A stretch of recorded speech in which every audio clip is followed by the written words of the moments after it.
last year in September, I had been to Russia. The occasion was there was an international conference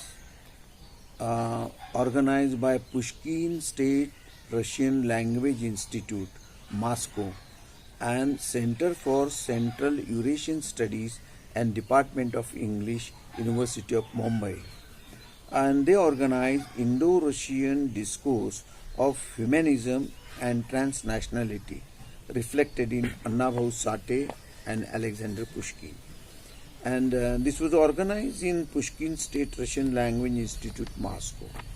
It was organized for 2 days, and I presented a paper in the conference on the subject Indo-Russian culture with reference to Buddha and Marx's philosophy of suffering. So this was very interesting because I had a strong desire as I went to Athens. As I am a student of philosophy, I must know what is Socrates, Plato and Aristotle, and the places related to their life events. Similarly, I wanted to know the workplace of Marx. It was Russia. His whole philosophy was experimented in Russia. Though Marx was a German Jew, and his forefathers were Rabbi in Judaism. His father was converted to Christianity, and Marx was born in 1818, and he lived for 65 years and died in 1883 in London. Marx, since beginning, he was of a different nature.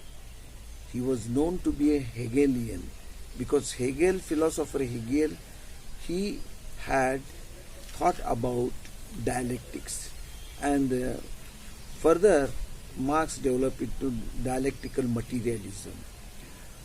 He was involved in German Revolutionary Party, and when he started writing vehemently against the established rules, he was noticed by the government, and he has to flee to London. There he had a nice friend, Engels, and Engels was the manager of a factory. From there, Marx realized the sorrows of working class workers and how they are exploited by the capitalists.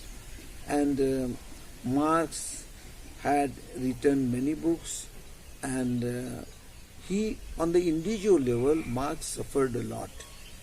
His 2 sons died. He was in totally poverty throughout his life. Engels used to help him. But his revolutionary spirit, Marx, was very important for me because when we compare Gautam Buddha and Marx, their periods are different. Gautam Buddha time period was 563 BC to 483 BC, and Karl Marx period was 1818 to 1883 AD. Marx's philosophy is known as materialistic in 19th century in Germany, and Buddha was enlightened religious person in India. The time span in between these two is large enough and difficult to compare on socio-political ground, but on philosophical ground they are very close as far as the problem of suffering in human life is concerned. The problem existed before them and after them also. There is a great similarity between the two philosophers, and there are very few differences. In Indian philosophy, 6 darshanas called as the Shat darshanas, out of which Sankhya, Jain, Buddha are atheist in nature. They do not believe in idol worship and opposed to sacrifice human beings and animals in fire worship. They disbelieved in the existence of heaven or hell. Buddha and Marx both gave first priority in human life to solve the problem of physical, mental suffering. Hence they were materialistic and had practical approach. Buddha tried to solve problem of individual suffering. He also tried to solve the social suffering uh, like water distribution conflict between the Shakyas and the Kodiyas tribes over the water of Rohini river. So also Marx criticized the dogmatic religion. Both tried to solve suffering of an individual and society in general in their own respective ways. Now let us start how Gautam Buddha experienced in his own life the importance of sorrow. Prince Siddhartha, as he was called, was son of a king Shuddhodana of Kapilavastu, small capital state, but it was Prajatantra, democratic state, means state of democracy. He observed the human suffering in form of poverty, illness, old age and death. He also observed in his youthful days the suffering in society. He was motivated to find out the solution to overcome suffering. He abandoned everything as a prince and became a monk, and during that period he suffered like a poor man. He denied the routine religious ways of prayer, worshipping God and religious practices to solve the problem of suffering. After long religious practices of his own, he got enlightenment and he became a man of knowledge, means Buddha. He preached the path to the cessation of suffering, the four sacred truths. After enlightenment, he goes to Banaras to preach the 5 monks who were his friends what he himself has learned. The ignorance has been the ultimate and deeply hidden root of the suffering in individual and society. His 4 truths analyze the cause and remedy of suffering. They are birth, old age, sickness. Not to obtain what one desire is suffering. The truth of origin of suffering, the thirst for being with lust and desire, pleasure and power is the cause of suffering. How to end the suffering is by annihilation of desire, expelling it and detach from it. Fourth, the path leads to the achieve this state is eightfold. Right faith, right resolve, right speech, right action, right living, right effort, right thought, right self-concentration. Now we will consider the individual life of Marx and his philosophy of suffering. The Communist Manifesto, the first chapter of Marxist, begins the history of all past society is the history of the struggle between class. Is Marx, under the influence of Hegel, was convinced that the capitalistic class represents the proletariat more and more that result in their suffering. The capitalist class represses them. In his personal life, Marx and his family struggled against poverty. He had no money, no source of income. He died on March 14, 1883 in London. Angels declared Marx's name and works will live on to the centuries, and it is a fact still today. In 1847, somebody wrote Book of Philosophy of Poverty. In response to it, Marx wrote Poverty of Philosophy, and Marx became worldwide famous in the strict sense of the term. Marx was not a great philosopher, no great economist, but he had a large heart full with love towards downtrodden class of laborers. It was a very similar noble quality like Gautam Buddha. Buddha Dhamma preached Bahujana Hitaya Bahujana Sukhaya, means greater good of greater people, common masses. Both were enlightened prophets of humanity. In Capital Markets explain how the growth of capitalism increases the human suffering of worker class, their children, family.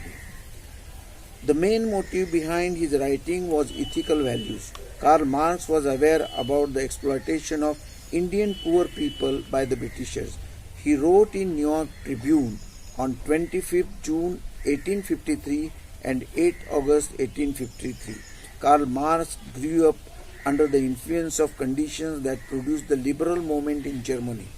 He was most radical with ideas of social reform.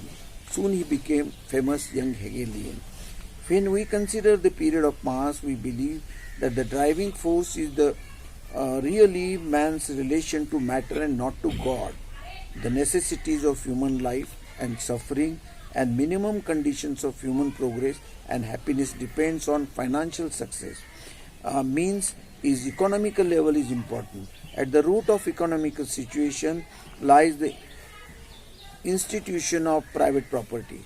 Possession of wealth enables the few to dominate the many to keep them in a condition of economic slavery.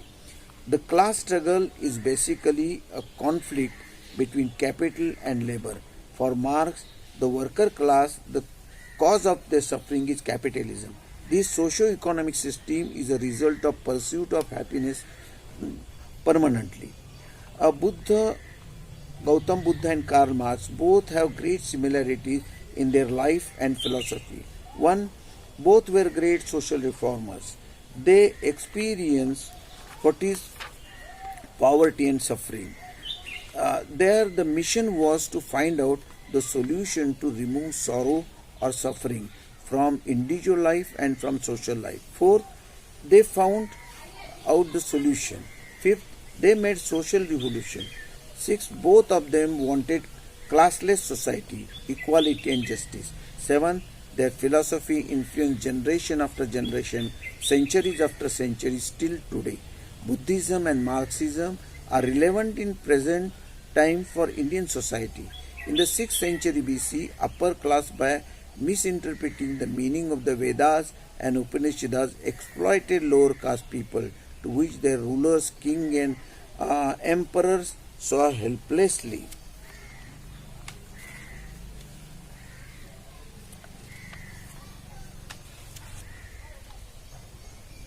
Now, I come to conclusion that so many people have tried to save the value of harmony in society.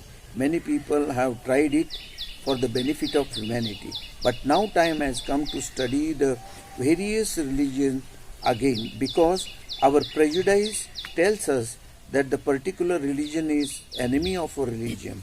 This caste, this country is our enemy. What can we do?